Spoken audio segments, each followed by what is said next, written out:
अस्सलाम वालेकुम नाज़रीन, इस वक्त हम 3P के अंदर मौजूद हैं। एहतशाम साहब हमारे साथ हैं। ब्राइट ट्रेडिंग एजेंसी के स्टॉल के ऊपर हम लोग हैं। एहतशाम साहब, थैंक यू वेरी मच, हमें टाइम दिया। ब्राइट ट्रेडिंग कंपनी क्या काम करती है और यहाँ पे क्या चीज़ एग्जिबिट कर रहे हैं आप? जी वालेकुम सलाम जनाब। ये हम ब्राइट ट्रेडिंग एजेंसी जो है ये रिप्रेजेंट कर रही है और हाइटियन इंजेक्शन मोल्डिंग मशीन्स, हाइटियन कंपनी है, हाइटियन इंटरनेशनल, जो कि चाइना की एक कंपनी है। और ये ना सिर्फ चाइना में बल्कि दुनिया में मशीनरी बेस के हिसाब से जो नंबर ऑफ़ मशीन्स बनाती है और फ़रोख्त करती है, ये उसकी दुनिया की सबसे बड़ी कंपनी है। तो उसके हम एजेंट हैं पाकिस्तान में। उनकी मशीन्स की जो आफ्टर सेल्स है और उसकी सेल्स एंड आफ्टर सेल्स दोनों उसकी हम टेक केयर करते हैं यहाँ पे कंपनी के लिए। ये मशीन होती हैं जिसके अंदर मुख्तलिफ़ चीज़ें बनती हैं। इसके अंदर जो है हमने जो मशीनें फ़रोख्त की हैं तो वो ऐसी कंपनीज़ को भी हैं जो कि ऑटो पार्ट्स बना रही हैं, बम्पर बना रही हैं, डैशबोर्ड बना रही हैं और बहुत सारी चीज़ें इस तरीके से। इसमें कुर्सियाँ बनती हैं, जैसे ये कुर्सियाँ हैं तो ये कुर्सियाँ बनती हैं इसके अंदर, और प्रीफॉर्म्स बनते हैं जिससे बॉटल्स बनती हैं। तो बेशुमार चीज़ें प्लास्टिक में जैसे आप मोड़ लगाएंगे तो वो बनती है। हमने जो मशीन्स यहाँ फ़रोख्त की हैं वो छोटी मशीन 60 टन से लेकर 3300 टन तक की मशीन्स हैं। ये एक्चुअली टनेज में इसका क्लैंपिंग फोर्स के हवाले से मशीन समझी जाती है। तो हमने वो टेक्नोलॉजी की भेजी यहाँ पे। तो बहुत सी ऑटो कार्स की जो कंपनी है जैसे किया है, टोयोटा है, ये सारे हमारे कस्टमर हैं। तो इनको हमने मशीन फोकस किसको करते हैं आप? ऑटोमोबाइल इंडस्ट्री को करते हैं या दीगर किसी इंडस्ट्री को फोकस करते हैं? एक्चुअली ऐसा है कि हमारी कंपनी जो है ना एक वैरायटी ऑफ मशीन्स बनाती है जिसके अंदर हर किस्म की इंडस्ट्री कवर होती है। इसमें हाउस होल्ड के भी मशीन्स हमारे पास ही हैं जो हाउस होल्ड में भी इस्तेमाल हो रही होती हैं। ऐसी मशीन्स भी हैं जो इंजीनियरिंग के उसमें चले जाती है। जैसे मैंने अर्ज़ किया आपको कि ऑटो कार्स हैं और उनके जो बम्पर्स हैं या बैटरीज़ हैं या और चीज़ें हैं, तो ये जो हैं उसमें चली जाती हैं। तो वो टेक्नोलॉजी आपने देखा होगा, बहुत थिन वॉल प्रोडक्ट आजकल एक आ रही हैं डिस्पोजेबल के अंदर। हमारी कंपनी वो भी बनाती है। फास्ट साइकिल उसके अंदर होता है, एक 2 कलर्स की मशीन्स होती हैं, इस तरह 2 प्लेटन मशीन्स होती हैं। बेशुमार हमारी कंपनी जो है ना वो बनाती है। अच्छा, इस वक्त जो है इकोनॉमिक क्राइसिस है और मुल्क के अंदर मेड इन पाकिस्तान के हवाले से भी बहुत बात हो रही है। तो आपने कंपनी ने कभी सोचा कि यार इस मशीन को पाकिस्तान में बनाने के हवाले से या इसको पाकिस्तान के हवाले से किस तरीके से?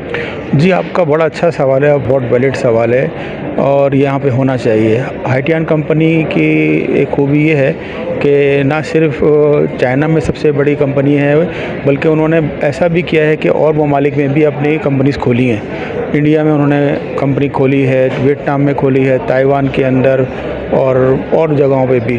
पाकिस्तान भी जो है अभी अंडर कंसिडरेशन है, लेकिन क्योंकि हमारे यहाँ थोड़ा सा फ़िलहाल आपको मालूम है कि एक इशू आया हुआ है कि जो कंपनीज़ यहाँ पर काम कर रही हैं वो अपना जो रेवेन्यू है या जो कुछ भी अर्निंग्स हैं वो यहाँ से बाहर नहीं ले जा पा रहे। तो उस हवाले से थोड़े से उनको डिफ़िकल्टी आ रही है।